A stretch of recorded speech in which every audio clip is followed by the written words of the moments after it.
Speaking of fine work, as we're here at City Hall, I'd like to ask the our mayor, to come up for just a second or two because we have some other officials here and just wanted to make sure all of your officials have been introduced to you and to, again, thank the mayor for all of his good work on behalf of the City of Lake Station. Stuff is happening every time you drive down Central Avenue. Thank you. Thank you. Thank you. I'd like to point out a few. We have Councilman Todd Rogers, 3rd District Councilman.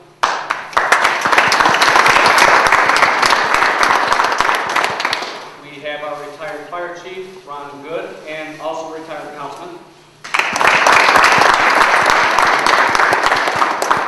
And we have our police chief, Kevin Garber. I wouldn't mind just taking just 30 seconds and just give some brief history of myself and Congressman Pete Visclosky. What a great friend personally, a fabulous friend to the city of Lake Station. He has helped us achieve and receive federal millions of dollars of federal grant money that he has secured on our behalf. We've used it very wisely, and we're looking for more always. And without any further ado, a great friend, Congressman Pete Visclosky. Thank you for coming to Lake Station. Thank you. Appreciate it. Thank you. Mayor, thank you for hosting us in this green building, anticipating the future, not only to reduce carbon relief, but to improve the circumstances as far as the city budget. I appreciate that. Would also point out, having come in here at the last moment, that perhaps a few dollars of those savings went to some hot coffee and cookies out front. You're residents here, I'm not. I've already gotten my coffee. It does not hurt my feeling at any point in time say, hey, I've had enough, I gotta go get a cup of coffee and come back in. Please feel free to do that at any point. You're not offending my feelings at all. I do appreciate all of you. Many of you have been at past forums for coming out to one of our 21 annual forums this year. It is a new year. I can't believe the weather we have had again this winter. I keep waiting for it to snow. Yeah, we'll keep waiting and seeing how that turns out. But it is a new year. And with a new year, there are always some changes. And the change that is most important for all of us as far as our discussion today is the fact that we have now sworn in a new Congress, the 113th Congress. Many of you know in the past I have served on the House Appropriations Committee, the committee that is charged with deciding our discretionary domestic and defense spending. I will continue to serve on that committee going forward. In the past, I have also served on the House Energy and Water Subcommittee, as well as the Defense Subcommittee. That will also remain unchanged.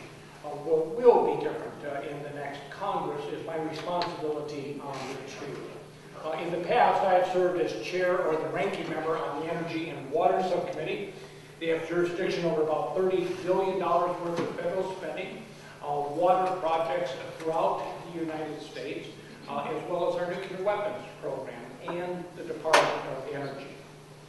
Going forward in the 113th Congress, I will serve as the ranking Democrat on the Defense Subcommittee. That committee has jurisdiction over $609 billion of spending, and obviously is very devoted to our national defense. Certainly take my new responsibilities very seriously. Will do my very best to ensure the continued security of our nation, to make sure those who serve us in uniform are as safe and effective in the performance of their duties as possible, and also to make sure that we do it in as efficient, cost-effective a fashion as we possibly can. But whether it is as a member of Congress or simply as a citizen, I think it's right for us to remember, even though our troops have been withdrawn from Iraq, that we remain a country at war with combat forces in Afghanistan. To date, we have unfortunately have 2,512 citizens killed in combat in that country. Some of those individuals have been from northwest Indiana. Others have been hurt, suffered serious injury, and all of their families obviously bear a burden. We certainly do need to keep them in our thoughts and prayers. Relative to our presence in Afghanistan, the President has said there's a couple of purposes to it. One is to obviously retard and lessen the capabilities of the insurgency in that country, to work to strengthen the government of Afghanistan and to try to help to improve its economy. None of those things will happen, obviously, short of the will of the Afghan people themselves. But the President's indicated that per that policy, he believes we'll have to have troops in Afghanistan through next year, 2014. The commander in the field feels we may have to have troops in the field longer than that. Would point out that since we last met in this room for a town forum, we now have 24,000 less troops in Afghanistan than we did a year ago. But I do think the time has now come and gone for us to withdraw all of our troops from that country. Turning to the economy, I would point out that 4 years ago, in January of 2009, we had 839,000 Americans lose their job in 1 month. And we had 13 million Americans in that same month with no work at all, the month President Obama was sworn into office. The fact is, last month, December, we had 11.8 million Americans with no work. Some grudging improvement, but I think all of us would agree, very unacceptable.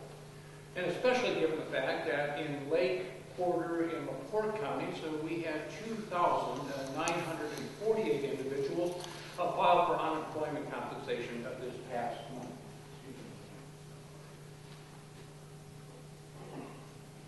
We certainly need to invest in our economic infrastructure, work very hard to protect the jobs we do have in Northwest Indiana, as well as to create new opportunities. As far as securing those jobs that we do have to, from my perspective, be first of all focused on our trade deficit and people who engage in illegal trading practices internationally.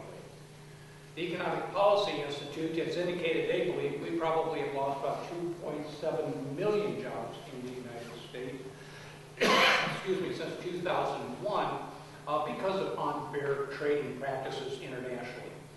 It's certainly one reason why Wednesday of last week I appeared before the International Trade Commission in Washington to testify on a corrosion-resistant clad product that is produced here in Northwest Indiana.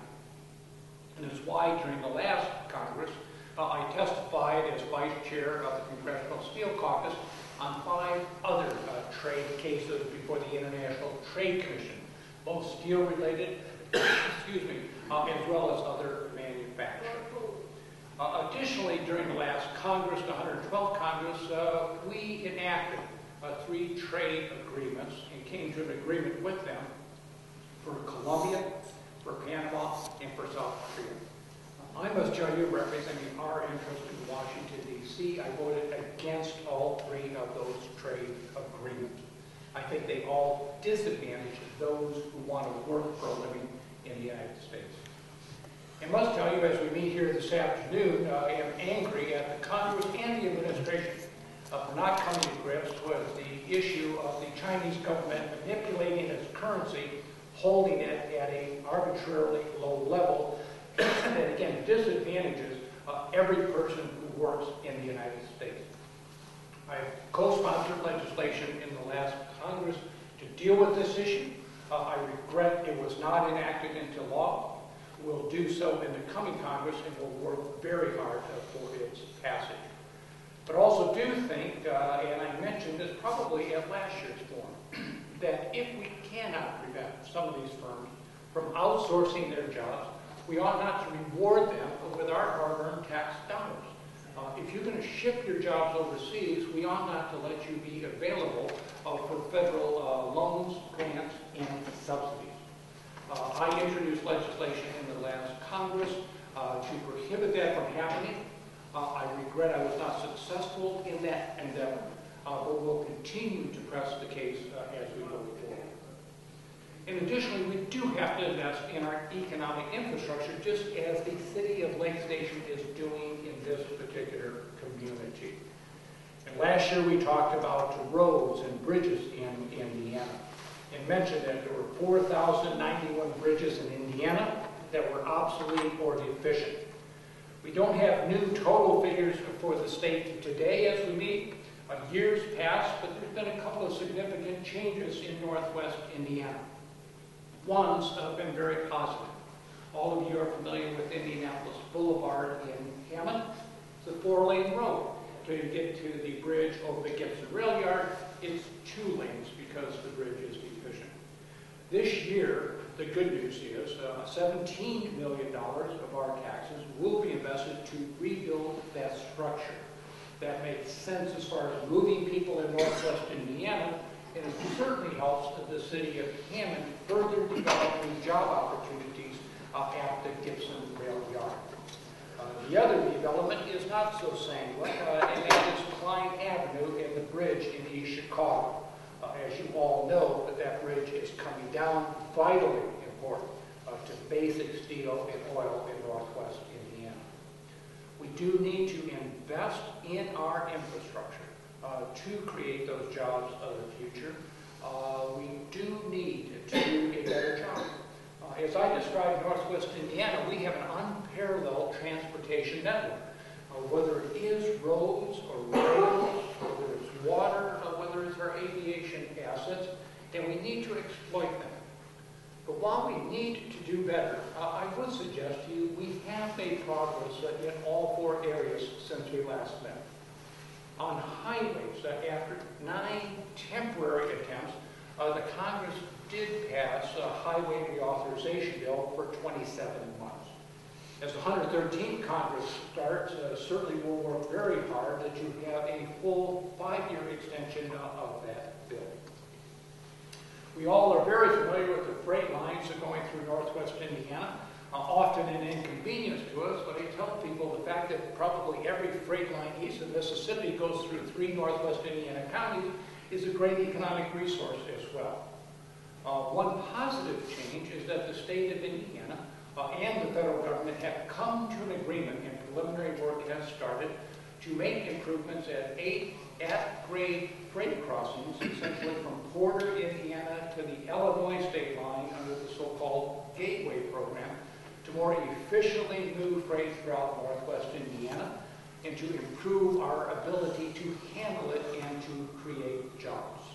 I was very happy to participate with Governor Daniels and his state to finally see that agreement to be reached. And as far as water, we have international ports in northwest Indiana. We have a waterway in East Chicago, the Indiana Harbor Ship Canal, vitally important to, again, basic steel and oil in Lake County, Indiana. At fully depth, it should be at 27 feet. Today it's at 20 because it has not been dredged since 1972. Every time a ship comes in and is not fully laden, or it leaves and it's not fully laden, the shipper is not as efficient and profitable as it could be. I'm convinced more people could be working, and it certainly is not making our steel industry as competitive and cost efficient as they could be. The good news since we last met is dredging has begun on that waterway to take it to depth of 27 feet. And the added benefit will be environmental. You think about removing 7 feet of very contaminated sediment from that waterway, and that is going to effectuate an improvement. And last year, and to be honest with you, I don't remember if we talked about it, but if we did, we talked about it. The expansion of the Gary Airport. Later today, tomorrow morning, you can drive down 4th Avenue. You can see somebody working at the expansion of the airport. Relocating freight lines, expanding the length of the runway, making other improvements. And again, I think it's a wise investment of our tax dollars. Because whether it is charter or commercial, whether it's freight, whether it's general aviation, there are going to be new jobs created. I'm convinced of that at the airport, and it's going to help diversify our job base. And this investment I talked about is not just to create more of the same jobs, although that is just fine with me, but to help diversify our economy as well. Which is why I was happy to work with Ivy Tech, and particularly at their Gary campus, We now have logistics and distribution courses studies to prepare people for some of these new job opportunities going forward. And why, as I always like to say, as a Notre Dame grad, I was happy to work with Purdue University, Calumet. They now have an energy efficiency center, a water research institute. They have a visualization and computational center doing very sophisticated research. Important to educating the students there. Also very important as far as doing some basic research for our basic industry in Northwest Indiana, making them more cost efficient and profitable. But in conclusion, I would again emphasize that given my new responsibilities, I will do my very best to continue to ensure the security of our nation. And also, as I have at all my other forums, point out that I absolutely believe that the leadership and the cooperation of local officials, whether they be Lake Station or anywhere else in Northwest Indiana, and our state officials has never been better. The work between labor leaders and our business leader has significantly improved, as well as the efforts of those in the not-for-profit communities. So as we begin the 113th Congress, certainly want to continue to work with the local officials in Lake Station and other communities to make sure we do everything possible to keep the jobs we have, to make that investment and hopefully create some jobs in the future. But with that, I'll take the cards and then we'll open it up from the floor.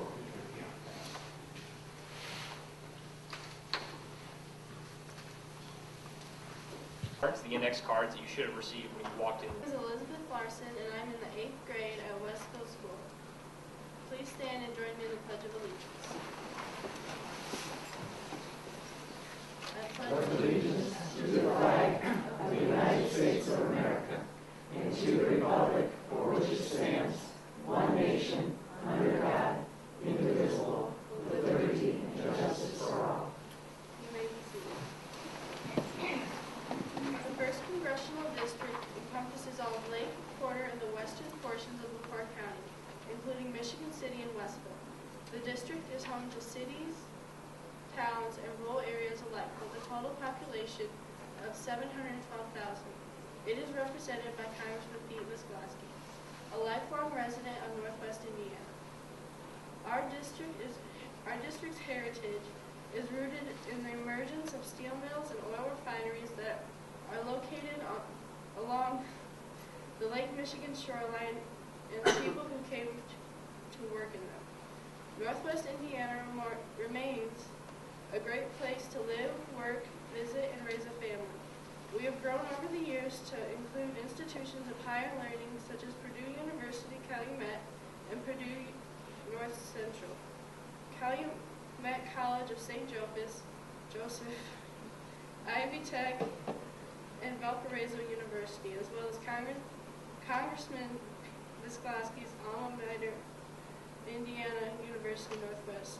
We also work to protect our vital natural resources and are home to the Indiana Dunes National Lakeshore that covers 15,000 acres and attracts 3 million visitors annually. Because of our vast transportation and network of roads, rails, and air and water infrastructure, we remain a world leader in industrial production. This factor, combined with our greatest resource, the hardworking men and women of Northwest Indiana, make our region an important part of our country's economy.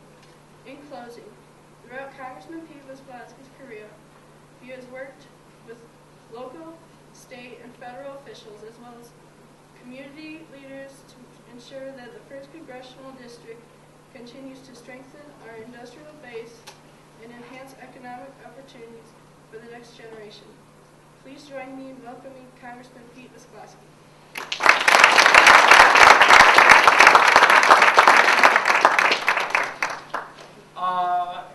This is, if you would, for New Durham Township, for LaPorte County, the first forum I have done for some time. But we always like to have students get us started. They are always picked because of their academic achievement, and Elizabeth is no exception to that rule, but also well-rounded students. She's part of the National Honor Society, also enjoys horseback riding, volleyball, And unlike other students who helped us earlier in the school day, she did not miss any school